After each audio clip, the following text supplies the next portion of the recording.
नमस्कार, मैं Ganesh Kumar Chaudhary, assistant professor chemistry, government college Barmer. BSc second year की लास्ट क्लास में इनऑर्गेनिक केमिस्ट्री की यूनिट सेकंड कोऑर्डिनेशन कंपाउंड्स में वर्नर सिद्धांत तथा उसके प्रायोगिक सत्यापन पर डिस्कस किया था।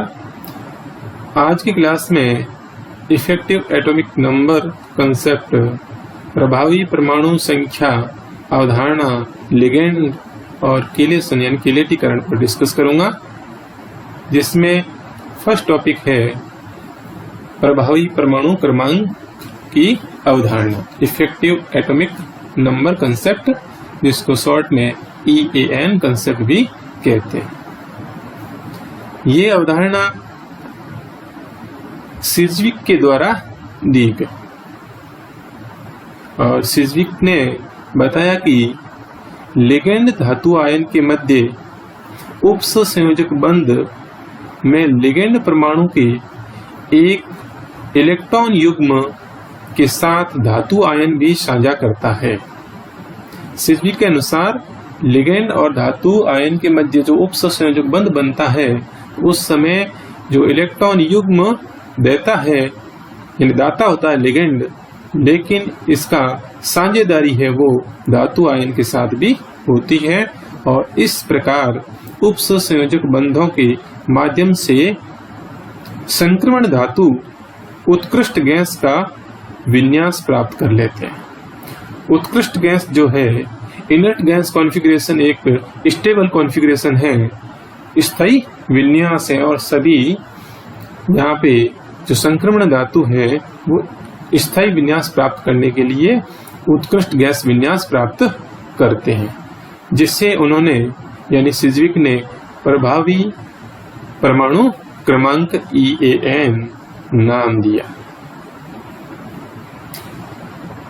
नेक्स्ट, यहाँ किसी धातु परमाणु की EAN ज्ञात करने के लिए उस धातु परमाणु या आयन के इलेक्ट्रॉनों की संख्या में उन इलेक्ट्रॉनों को जोड़ दिया जाता है जो वे उपसंयोजक बंध द्वारा लिगेंडों से प्राप्त करते हैं। यानी किसी धातु परमाणु के आपको EAN इफेक्टिव एटॉमिक नंबर ज्ञात करना है, उस समय धातु परमाणु या आयन के जो इलेक्ट्रॉन हैं, उन इलेक्ट्रॉनों में लिगेंड के द्वारा ग्रहण किए गए इलेक्ट्रॉनों को जोड़ दिया जाता है और जितने इलेक्ट्रॉनों की संख्या आती है वो उनकी उत्कृष्ट गैस विन्यास प्राप्त होगा और उत्कृष्ट गैस के परमाणु क्रमांक के बराबर होता है। जैसे यहाँ पे एक एग्जांपल दे रखा है, यहाँ कोबाल्ट के कॉम्प्लेक्स कंपाउंड का कोबाल्ट का जो यौगिक है, ये इस यौगिक में EAN का परिकलन यानी गणना कैसे की जाती है, एग्जाम्पल द्वारा देखते हैं। इस संकुल में कोबाल्ट परमाणु जो कोबाल्ट 3+ आयन के रूप में है, यहाँ आपको दिख रहा है एमीन जो लिगेंड है वो यहाँ उदासीन लिगेंड है और पूरे इस संकुल आयन के ऊपर आवेश जो है वो 3+ है, अर्थात यहाँ पर कोबाल्ट के ऊपर भी आवेश क्या होगा, 3+ ही होगा।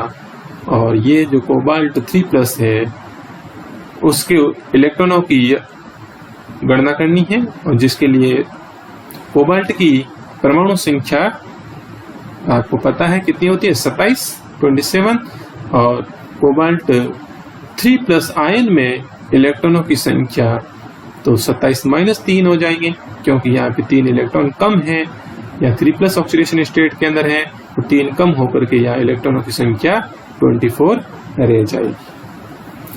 नेक्स्ट, यहाँ पे 6 यहाँ पे कौन जुड़े हुए हैं, लिगेंड जुड़े हुए हैं एमीन, और 6 एमीन अणुओं के द्वारा ग्रहण किए गए इलेक्ट्रॉनों की संख्या, या एक लिगेंड है वो एक इलेक्ट्रॉन युग्म यानी कि 2 इलेक्ट्रॉन दाता होता है और जो धातु आयन या परमाणु है वो 2 इलेक्ट्रॉन ग्रहण करता है जब एक उपसंयोजक बंध बनता है। तो यहाँ पे 6 एमीन लिगेंड 6 उप संयोजक बंध बना रहे हैं कोबाल्ट के साथ में, तो यहाँ 6 लिगेंडों के द्वारा जो त्यागे गए इलेक्ट्रॉन यानी और कोबाल्ट के द्वारा ग्रहण किए गए जो इलेक्ट्रॉन हैं वो यहाँ पे 6 × 2 होंगे, जिसका मान यहाँ पे 12 होगा। अब इस संकुल आयन कोबाल्ट के संकुल आयन में कोबाल्ट का EAN यानी इफेक्टिव एटॉमिक नंबर बराबर 24 जो इलेक्ट्रॉन इस आयन के अंदर थे प्लस 12 इलेक्ट्रॉन जो लिगेंडों के द्वारा ग्रहण किए हैं, और टोटल हो गए यहाँ पे 36 जो यहाँ पे क्रिप्टॉन का विन्यास है। क्रिप्टॉन के अंदर 36 इलेक्ट्रॉन होते हैं, तो ये उत्कृष्ट गैस विन्यास प्राप्त कर लेता है। नेक्स्ट यहाँ पे कुछ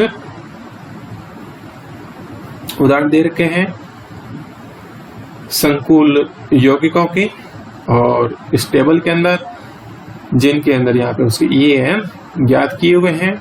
जैसे पहला ये संकुल यौगिक है वो क्रोमियम का कार्बोनिल लिगेंड के साथ में है, और आपको पता है कार्बोनिल लिगेंड है वो एक उदासीन लिगेंड है, और इस पूरे संकुल आयन के ऊपर भी कोई आवेश नहीं है, अर्थात क्रोमियम की ऑक्सीडेशन स्टेट है, ऑक्सीकरण अवस्था वो 0 है, और इस स्थिति में धातु आयन पर इलेक्ट्रॉनों की संख्या जो निकालनी है वो कैसे निकालनी है, Z-N। Z है उसकी परमाणु क्रमांक और N है यहाँ पर उस धातु परमाणु पर आया हुआ आवेश, उसकी ऑक्सीडेशन स्टेट या त्यागे गए इलेक्ट्रॉनों की संख्या वो एक ही है। तो यहाँ पे इस संकुल यौगिक के लिए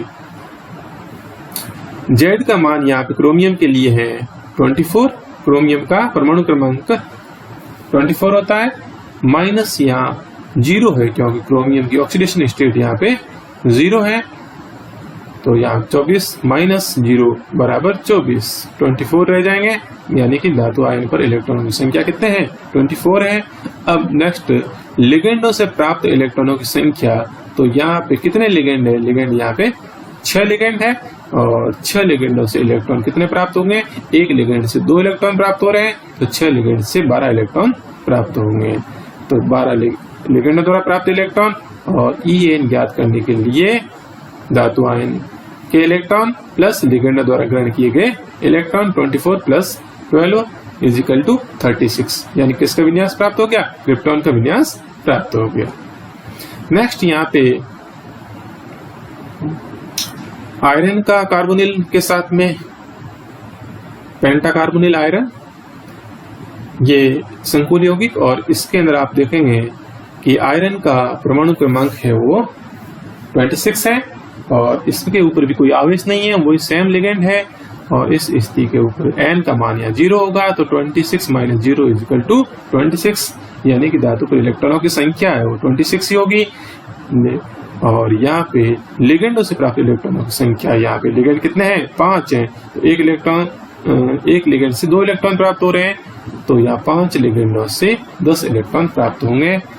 और EAN ज्ञात करने के लिए 26 प्लस 10 इज इक्वल टू 36, यानी क्रिप्टॉन का विन्यास प्राप्त हो जाता है। इसी प्रकार नेक्स्ट संकुल यौगिक के अंदर निकेल का कार्बोनिल के साथ में है, और यहाँ पे आपको पता है निकेल का परमाणु क्रमांक 28 होता है, और कार्बोनिल लिगेंड है, ऊपर कोई आवेश नहीं है यहाँ पे, तो इस वजह से यहाँ पे 28 माइनस 0 होगा, और यहाँ 28 होंगे धातु आयन पर इलेक्ट्रॉनों की संख्या का मान। और लिगेंड कितने हैं, लिगेंड यहाँ पे 4 है, और एक लिगेंड से 2 इलेक्ट्रॉन प्राप्त हो रहे हैं, तो 4 लिगेंडों के द्वारा 8 इलेक्ट्रॉन प्राप्त हो रहे हैं। और EAN ज्ञात करने के लिए 28 प्लस 8 इज इक्वल टू 36, यानी क्रिप्टॉन का विन्यास प्राप्त हो जाता है। नेक्स्ट यहाँ पे प्लेटिनम का यौगिक है एमीन के साथ में, हेक्सा एमीन प्लेटिनम आयन जो है, इसमें आप देख रहे हैं कि एमीन एक उदासीन लिगेंड है, और पूरे संकुल आयन के ऊपर 4+ आवेश आया हुआ है, यानी कि प्लेटिनम की ऑक्सीडेशन स्टेट है वो भी 4+ ही है। अब यहाँ पे 4 इलेक्ट्रॉन त्यागे हुए हैं और प्लेटिनम का परमाणु क्रमांक है Z का मान 78 होता है, और 78 में से यहाँ पे माइनस हो गए 4, यानी 4 यहाँ पे इसके n का मान है, तो 78 माइनस 4 इजिकल टू 74 रह जाएंगे। ये तो है धातु आयन पर इलेक्ट्रॉनों की संख्या, और लिगेंडों से प्राप्त इलेक्ट्रॉनों की संख्या में यहाँ कितने लिगेंड हैं? 6 है, तो टोटल इलेक्ट्रॉन कितने प्राप्त हो रहे हैं? 12। और En ज्ञात करने के लिए 74 प्लस 12 इजिकल टू 86, और 86 यहाँ कॉन्फ़िगरेशन किसका होता है? रेडॉन का होता है, जो एक उत्कृष्ट गैस होती है। नेक्स्ट यहाँ पे पैलेडियम का कॉम्प्लेक्स जो कि एमीन लिगेंड है और एमीन लिगेंड, और इस संकुल आयन के ऊपर भी 4+ आवेश है, और इस स्थिति के अंदर यहाँ पे पैलेडियम ने भी 4 इलेक्ट्रॉन त्याग रखे हैं। पैलेडियम का परमाणु क्रमांक 46 होता है, 4 इलेक्ट्रॉन त्यागे हुए हैं, यानी कि n का मान 4 है, तो 46 माइनस 4 इजिकल टू 42 रह जाएगा, और लिगेंडों से प्राप्त इलेक्ट्रॉनों की संख्या 12 होगी, क्योंकि लिगेंड कितने? 6 है, और इस स्थिति में इसका EAN ज्ञात करेंगे तो 42 प्लस 12 इजिकल टू 54, यानी कि ज़ीनॉन का विन्यास प्राप्त होगा। और इस प्रकार ये कुछ एग्जाम्पल थे इस EAN ज्ञात करने के, और इसके साथ ही ये टॉपिक कंप्लीट होता है। और नेक्स्ट टॉपिक यहाँ पे अपन स्टार्ट करते हैं लिगेंड का। लिगेंड क्या होते हैं? ऐसी स्पीसीज जिसके पास अबंधी इलेक्ट्रॉन युग्म हो जो केंद्रीय धातु परमाणु के साथ उपसंयोजक बंध बना सके, उसे लिगेंड कहते हैं। यानी लिगेंड यहाँ ऐसी स्पीसीज है जिनके पास में अबंधी इलेक्ट्रॉन युग्म है जो केंद्रीय धातु परमाणु के साथ में उपसंयोजक बंध बनाता है, और इस प्रकार से बने हुए जो यौगिक होंगे वो उपसंयोजक यौगिक कहलाते हैं। तो ये जो लिगेंड है, और लिगेंडों का वर्गीकरण, क्लासिफिकेशन ऑफ लिगेंड। धातु परमाणु के साथ कितने व कैसे उपसंयोजक बंध बना सकता है, इस आधार पर लिगेंडों का वर्गीकरण किया गया। यानी धातु परमाणु के साथ में कितने उपसंयोजक बंध बनाएगा और कैसे उपसंयोजक बंध बनाएगा, इसके आधार पर लिगेंडों का वर्गीकरण है जो निम्न प्रकार से किया गया है। तो फर्स्ट यहाँ पे पहले प्रकार का जो है लिगेंड है वो एक दंतुक लिगेंड, यानी मोनोडेंटेड लिगेंड। एक दंतुक लिगेंड क्या होते हैं? ये केंद्रीय धातु परमाणु के साथ केवल एक उपसंयोजक बंध बना सकते हैं। ये जो लिगेंड है वो सेंट्रल मेटल एटम के साथ में ओनली एक उपसंयोजक बंध बनाते हैं। ऐसे लिगेंड एक दंतुक लिगेंड या मोनोडेंटेड लिगेंड कहलाते हैं। जैसे यहाँ पे हाइड्रोक्सो और एमीन, क्लोरो, फ्लोरो, एक्वा और कार्बोनिल, ये जो लिगेंड दिख रहे हैं आपको, ये सब कैसे हैं? एक दंतुक लिगेंड। नेक्स्ट यहाँ द्विदंतुक लिगेंड, बाइडेंटेड लिगेंड। ऐसे लिगेंड जिनके पास दो दाता परमाणु, यानी इन लिगेंडों के पास में दो दाता परमाणु होंगे जो केंद्रीय धातु परमाणु के साथ दो उपसंयोजक बंध बनाते हैं, इन्हें द्विदंतुक लिगेंड कहते हैं, बाइडेंटेड लिगेंड कहते हैं। कई सारे होते हैं, यहाँ पे कुछ उदाहरण दे रखे हैं। जैसे यहाँ पे पहला एथिलीन डाइएमीन, और एथिलीन डाइएमीन को शॉर्ट में EN के द्वारा रिप्रेजेंट करते हैं। यहाँ पे एथिलीन डाइएमीन की संरचना इस प्रकार से, तो यहाँ पे एक तो यहाँ पे ये नाइट्रोजन जिसके ऊपर स्टार बना हुआ है, और दूसरा ये नाइट्रोजन स्टार बना हुआ है, ये यहाँ पे दाता परमाणु होते हैं। यहाँ पे इथिलीन डाइअमीन के अंदर 2 नाइट्रोजन परमाणु दाता परमाणु है, ये एक द्वितंतुक लिगेंड है। इसी प्रकार ग्लाइसिनेटो के अंदर GLY के द्वारा इसको प्रदर्शित किया जाता है सॉल्ट के अंदर, और ग्लाइसिनेटो के अंदर यहाँ पे एक तो नाइट्रोजन परमाणु यहाँ पे दाता परमाणु है, जबकि दूसरा यहाँ पे ऑक्सीजन है वो दाता परमाणु है। और इस प्रकार से ये ग्लाइसिनेटो एक AB टाइप का द्वितंतुक लिगेंड है, यानी कि 2 अलग अलग दाता परमाणु। द्वितंतुक लिगेंड में भी 2 अलग अलग दाता परमाणु, जबकि एथिलीन डाइअमीन के अंदर एक ही प्रकार के दाता परमाणु थे, नाइट्रोजन थे। और इसी प्रकार ऑक्सीलेटो है जिसके अंदर भी दाता परमाणु क्या है, ऑक्सीजन है, 2 ऑक्सीजन होते हैं, तो दाता परमाणु है ऑक्सीलेटो के अंदर, और इस वजह से वो भी एक AA प्रकार का, यानी कि 2 समान दाता परमाणु होते हैं, जबकि ग्लाइसिनेटो के अंदर अलग अलग होते हैं, तो नाइट्रोजन होता है और दूसरा ऑक्सीजन होता है। तो ये कुछ द्वितंतुक लिगेंडों के एग्जाम्पल थे।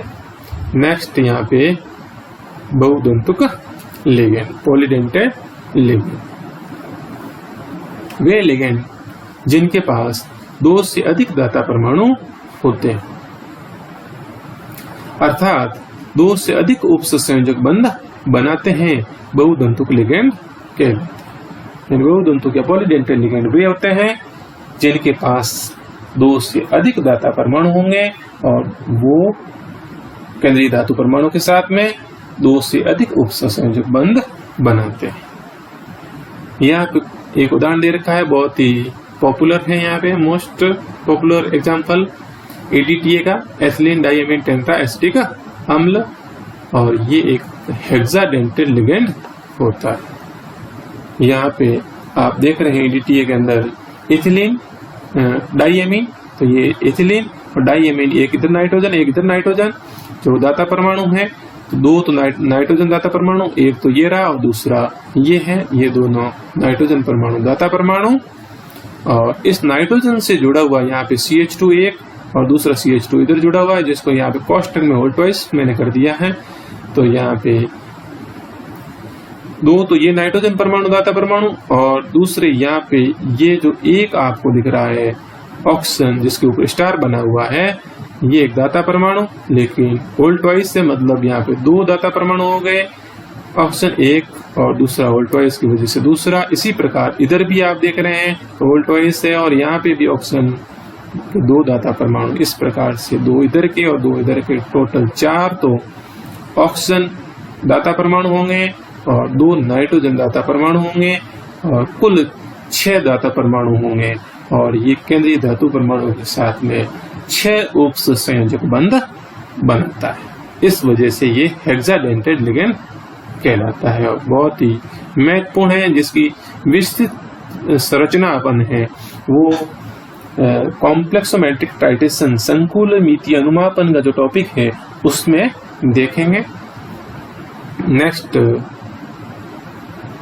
उभयदंतुक लिगेंड, एम्बिडेंटेड लिगेंड, ऐसे लिगेंड जिनके पास 1 से अधिक प्रकार के दाता परमाणु होते हैं।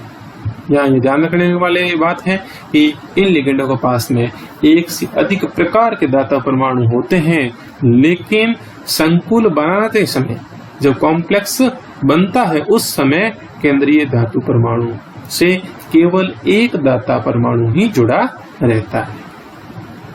यानी संकुल बनते ही यहाँ पे एक दाता परमाणु ही केंद्रीय धातु परमाणु के साथ में एक उपसंयोजक बंधी बनाता है, लेकिन दूसरा दाता परमाणु भी दूसरे यौगिक में उपसंयोजक बंध बना सकता है। तो ऐसे कुछ उदाहरण हैं, जैसे यहाँ पे नाइट्रो आप देख रहे हैं, तो यहाँ पे नाइट्रो के अंदर तो दाता परमाणु है वो नाइट्रोजन है, लेकिन सेम इसी सूत्र का नाइट्राइटो, और इसमें आप देख रहे हैं ऑक्सीजन है वो या दाता परमाणु। नाइट्रो के अंदर जो नाइट्रोजन था, जबकि नाइट्राइटो के अंदर ऑक्सीजन दाता परमाणु। जब ऑक्सीजन दाता परमाणु है तो उसका नाम नाइट्राइटो हो जाएगा, और नाइट्रोजन दाता परमाणु उसका नाम नाइट्रो होगा। इसी प्रकार साइनो और आइसोसाइनो, साइनो के अंदर यहाँ पे दाता परमाणु कार्बन है, जबकि आइसोसाइनो में दाता परमाणु नाइट्रोजन। इसी प्रकार थायोसाइनेटो और थायोसाइनेटो में दाता परमाणु यहाँ पे सल्फर है, जबकि आइसोथायोसाइनेटो के अंदर दाता परमाणु नाइट्रोजन होता है। तो ये कुछ एग्जाम्पल थे उभयदंतुक लिगेंड यानी एम्बिडेंटल लिगेंड के। तो इसी के साथ यहाँ पे जो लिगेंडों का क्लासिफिकेशन है यानी लिगेंडों का वर्गीकरण है वो कंप्लीट होता है। नेक्स्ट टॉपिक है किलेटीकरण। किलेटीकरण क्या होता है? देखो, द्विदंतुक या बहुदंतुक लिगेंड, यहाँ पे ये बात ध्यान देने योग्य है यहाँ पे कि एक दंतुक लिगेंड है वो कभी भी किलेट यौगिकों का निर्माण नहीं करता है। तो किलेट यौगिकों का निर्माण करने के लिए कम से कम द्विदंतुक या बहुदंतुक लिगेंड होना आवश्यक है। तो द्विदंतुक या बहुदंतुक लिगेंड एक धातु आयन से दो या अधिक, जब द्विदंतुक होगा तो दो बंध बनाएगा और बहुदंतुक होगा तो अधिक बंध बनाएगा और अधिक उपसंयोजक बंध बनाकर चक्रीय संरचना बनाते हैं या साइक्लिक स्ट्रक्चर बनेगी, जिससे किलेट वलय कहते हैं और इस प्रक्रिया को किलेटीकरण कहते हैं। और इस प्रकार से जो रिंग बनती है, जैसे यहाँ पे एक एग्जांपल दिया हुआ, जो ये रिंग बन रही है ये तो यहाँ पे क्या है, ये किलेट वलय है और ये भी किलेट वलय है और इस प्रक्रिया के क्या कहेंगे, किलेटीकरण कहते हैं।